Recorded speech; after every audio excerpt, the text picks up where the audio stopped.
I'm your host, 3 DVD copies of I Am Legend, and welcome to the internet. There are so many options when it comes to watching premium content online nowadays. You've got your Hulus, your Disney Pluses, your Apple TVs, your College Humor dropouts, your YouPorns, your Google Pluses, your dad's YouTube channel if you pay for YouTube Premium, Amazon Prime Video, Paramount Plus if that's how you live your life. I will judge you immensely. But the daddy of them all, it's Netflix. Or at least it was. I mean, it's safe to say with the rise of other streaming services and the apparent fall of Netflix's own subscriber numbers that its glory days are probably over. Netflix used to be the go-to place. I mean, the only place to go to for premium video content. And now it no longer is a cut above the rest from the other cord-cutting, cable-canceling options. I mean, sure, you got shows like Stranger Things and the immaculate trilogy of To All the Boys I Loved before, but nowadays, when you take a look at what Netflix has to offer, you quickly realize one thing. It's mostly garbage. Like, just so much garbage. And I don't think this point is proven any better than Netflix's slew of different game shows. I mean, Netflix has a smattering of different game shows, whether it's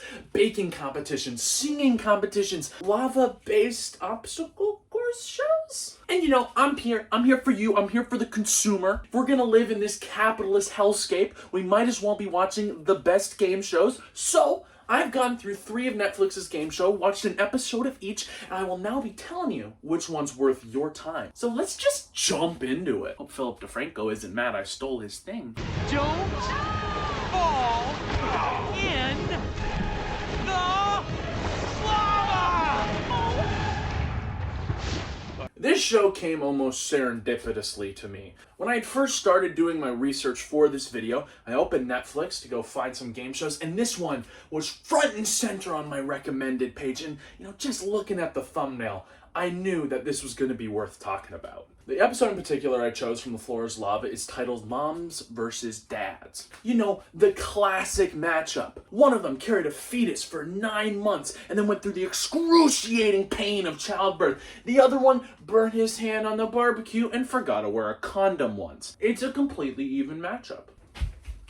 The Floor is Lava is an obstacle course-based show in the veins of Wipeout, Splat-A-Lot, or American Ninja Warrior. But they've done a few things to make their show more unique. Number 1, it's lava! It's in the title, it's in the show, the floor is lava instead of water. Well, it's not actually lava, because that would kill someone. And while that would be more entertaining, it would be a lot more illegal. What is the fluid? I'm pretty sure it's just water with food coloring, but I'm not 100% sure. It's really fucking weird to look at. The second gimmick this show has to make it more unique is that the obstacle courses are ran in teams of 3.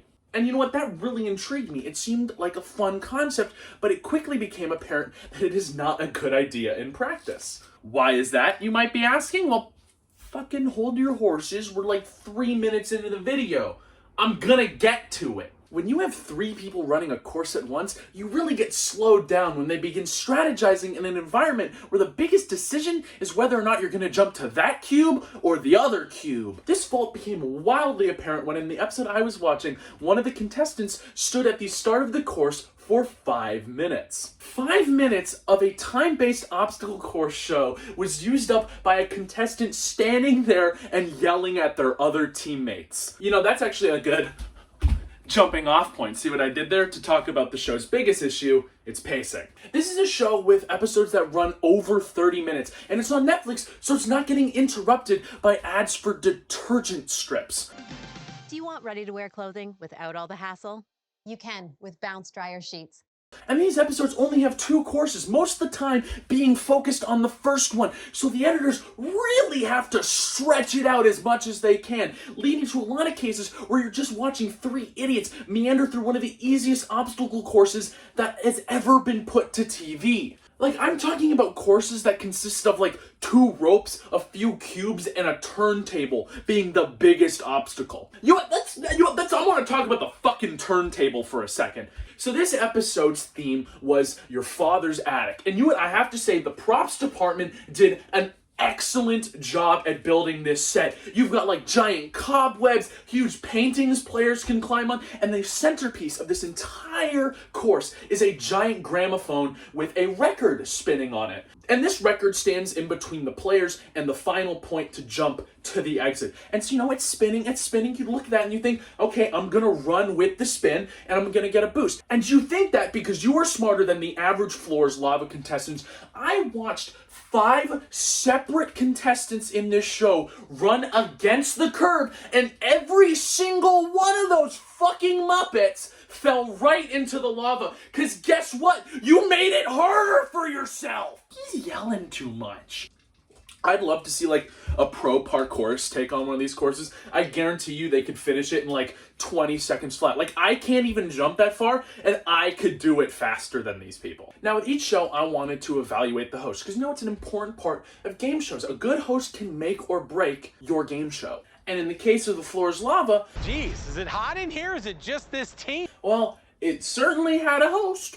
I mean, to be honest, I don't even remember his name. Like, I went to Google it, and it just did the little dinosaur game. My internet worked. It just, Google gave up. I mean, he was so incredibly forgettable, but the show did make up for this by letting previous contestants from the episode come up and commentate alongside him. Did they add any interesting commentary? No, but some could argue that neither does this channel. And lastly, another big part about game shows is the prize. And this show's prize is a whopping $10,000. Don't get me wrong, $10,000, that's a lot of money. But also, $10,000, it's not a lot of money. I mean, this show was filmed in America, a country where $10,000 doesn't even cover the bill for staying overnight in a hospital. Wait, what the fuck? I mean, think of the pillars of the game show genre. You have shows like Who Wants to Be a Millionaire? Something like $10,000, it just doesn't seem as worth it. Also, why the fuck are they putting a spotlight on the players when the entire room is filled with glowing magma? Part 2 is about the show Awake. There's no trailer on YouTube for me to show. Whoa, ayo, so I'll sing over this JPEG now. Now, the premise of this show seemed really fun. Contestants are kept awake for 24 hours, and you then have them compete in a series of challenges that are specifically designed to be hard for tired people. I mean, this is peak game show. This is peak working class people being put through extraneous and annoying tasks for the chance at winning money. And this time, the prize, it's good. It's $1 million. Think of all the fancy ketchups, all the Dijon ketchup you can buy with that. No green dresses, that would be cruel. Actually, bring the million back up. Can we add an asterisk? Yeah, to the million? Yeah, I'll talk about that later. But the hoops you have to go through to even get the chance at winning that million, let's just say they're numerous. So I chose episode 1 because I initially thought that this was a show where people had to stay awake the longest and it was like a whole series, and then I quickly realized that wasn't the case, and I just stuck with episode 1 because I'd already gotten a minute in. To keep the contestants up, in this episode they were all required to count coins using only their mind to keep track of them for 24 hours. Now remember those coins later, they're real Chekhov's coins. Is he gonna do a Chekhov's gun joke in every video? One good thing this show does is it immediately gets rid of contestants. Like right out the gate, they were moved to based on how bad you were at counting coins. Just culling the herd real quick, dashing any hopes these people had and making money. And then the remaining contestants are removed through a series of different elimination games. I mean, the episode I watched, the first elimination challenge was who could drink the most of a slushie. That was it. I mean, they tried to fluff it up with some science shit about how it's harder to drink cold things when you're tired. Despite my ex's best efforts, I'm no Scientologist, so I don't know if any of those science facts are true. But what I do know is that they are really stretching it to make these games seem relevant to the theme of the show. So the show is called Awake, but it doesn't actually have to do with staying awake once the show begins. That's actually the challenge for the viewers, because this show is so predictable and boring, I had trouble not falling asleep at my desk. It's one of those game shows with the over-energetic host, the weird chrome holodome arena, and a slew of Janes and Joes for you to root for. It's so cookie-cutter you could think that it was an AI-generated show, only while it is artificial, it is far from intelligent. It's a good segue to talking about the host. So, unlike the Floor's Lava, this host is energetic. But like the host from Floor's Lava, he is completely forgettable. The only notable thing about him is that he was kind of evil. What do I mean by that? Again, let it happen. Just wait for the video to continue, I'll tell you. To tell you that, I need to go into what specifically happened in my episode. The main character of this episode is a father who's doing this to win the money for his son, and he is the contestant who makes it to the end of the game. And that is when it's revealed that winning the game does not win you the $1 million.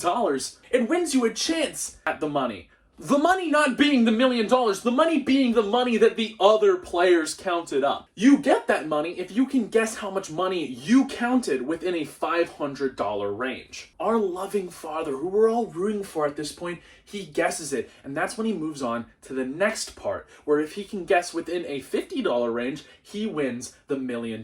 Only there's a catch. If he chooses to try this guess and he doesn't guess it right, he loses all the money he could have won. Now, I think I have to explain something. Shows like this aren't designed for you to win. Have you ever been to an arcade and played a skill-based game, but you always find yourself losing no matter how close you were to actually winning? It's because they are designed for you to lose. If you could actually win based on skill, you would keep winning the top prizes, and that would just not be sustainable for the arcade. Now, it is a similar case with game shows like Awake. If they were to just give out $1 million every episode, they'd run through their budget super quickly with nothing left to pay for the weird silver towers that the audience has to sit in between. Who the fuck goes to these tapings? Like, imagine being like, hey babe, you want to go out on a hot date? I was thinking we could go watch them tape an episode of Awake, the $1 million game. That relationship is going to end quicker than the one I just had, where I only went on one date before they decided, not just friends. Not that there's anything wrong with that. But I strongly digress. This show doesn't just make it hard to win, it also plays a little bit of psychological games with you. You technically have to win twice before you get the chance to go for the $1 million. You have to first win all of the elimination games. You then have to make a correct guess to win the first lot of prize. And so at that point, you've won twice. You're riding high on the win. What could go wrong? You're more likely to risk it at an impossible task because you are already killing it. And of course, you've got an entire audience of people screaming, one more, go for the $1 million. And so, of course, the father goes for it and he loses. And in that moment, the crowd's cheering, the host is wrapping up the show. The father is on like the verge of tears, man. And the host comes up to him and he's like, but you got the real prize, your kid. Man, I don't give a shit how much you love your kids. $1 million to help your kids is the prize. That is the prize. You already have the kid. He didn't win that. If you got the $1 million, they were going to be like, we're taking your son. This is a bowling ball, and this is a cake. What?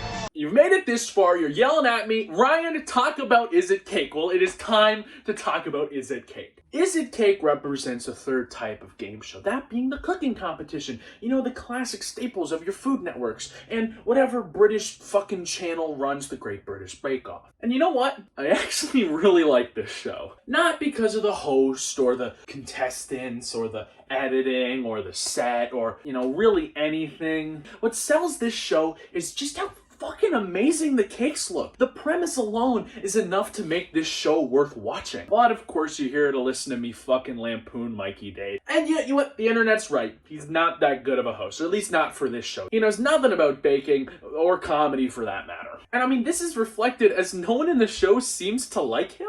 They gave an idiot a machete. The episode I watched, titled Fake by the Ocean, fucking excellent pun. This episode had a running joke where the panelists of bakers were tricking Mikey Day into believing certain terms were like pro-baking terms, but they were just lying to him because they were annoyed how much he talked about fondant. And when they brought out their smorgasbord panel of random judges, Mikey Day offered one of them to like make fun of his bathing suits. I mean, I have a working theory that Mikey Day has a shame kink and this entire show was orchestrated just so he could get his cake popped. Okay, I'm dogging on him, but I have to say, he has one thing the other hosts didn't have, and that's a fucking personality. I mean, like, Jeezy, Creasy, the last two hosts were so boring, and yeah, Mikey's a bit cringy. Squeaks down, I'm trying to play chess over here. But at least that's something. And you know, with the panel of bakers kind of like hazing him, it creates this weird rapport where he's almost the villain of the show, and it's kind of fun to watch. And you know, when you're watching a show based off a 12-month-old TikTok trend that is more stale than the failed cakes in the show itself, you'll take anything you can get. Rant over. You know these are prescription? Tylenol. Now, before we wrap up, I'd like to go over a few other notes I had about this show. Now, I would complain about the editing of this show and really every show, but I don't think editing for game shows has ever been particularly good, because it's a lot of focusing on like getting a reaction shot for someone or cutting away to unnecessary confessionals that just describe what we are already seeing. But on the sides of production, I will say the set is very strange. It feels like we're filming in the basement of the Beat Bobby Flay set. Also, this show is engaging. It's a full season. Each individual episode connects to one another, so I actually want to go back and watch every single episode. Unlike the other shows where I watched one, realized how bad it was, and fucked off. It's really great for engagement. I mean, the episodes end where if you don't win, that prize money pools over to the next week and gets even higher. That makes me actively want to watch the next episode. The time to make the cakes was 8 hours, so I'm wondering, did the other bakers just have to sit there and watch for 8 hours? I feel bad for them, but I also feel bad for the editor who had to go through 8 hours of what I assume was just Mikey Day trying to do stand-up to a room of cake makers. Dude, there's still Gatorade left in here. Fuck yeah. Oh my god. They had the guest host come out to, guess, was this conch shell a cake? By the way, fucking amazing cakes from everyone. But they had one of the hosts, and he just could not believe the concept of the show. Like, he kept going, "You're telling me that's cake? One of these is cake?" One of these is a cake? Like, he couldn't fucking believe it. Like, they pulled that dude off the streets of LA, and they're just like, "Hey, well, you made some shitty Netflix show? Well, you're gonna guess if one of these is cake." This show is insane. At one point, he literally says, "Is this gonna be on Netflix?" Yeah! Dude, what do you not get? How did you get this far in your career and not even understand this? Oh, you're gonna cut it? Oh, this show's awesome. What are you going? He's just like, "Dude, you're telling me that show's a cake?" It's like, yeah, that's the point of the show. We're not gonna crack it open. It's like, nah, fuck, that one was a muffin. Man, I should have watched baking shows before I did this. In honor of the shows, I actually stayed up for 24 hours in a pool of lava while eating nothing but cake, and, it's been doing great for my body. I feel amazing. Remember, this video is brought to you by the cake vending machine in the Eaton Center. If Japan can have corn soup in their vending machines, I think we can have a rainbow cake. Thank you so much for watching. Remember to like, comment other things you want me to watch. Remember to subscribe, tell your friends, tell your family. Last 2 videos are doing banger. Also, happy Pride Month! I'm not a corporation, so I can say that sincerely. If whoever you are, whatever you are, whoever you want to be, keep on being it, keep on kicking ass 24/7, 365. See you in the next one. Whoa! There's the God ray of light coming from my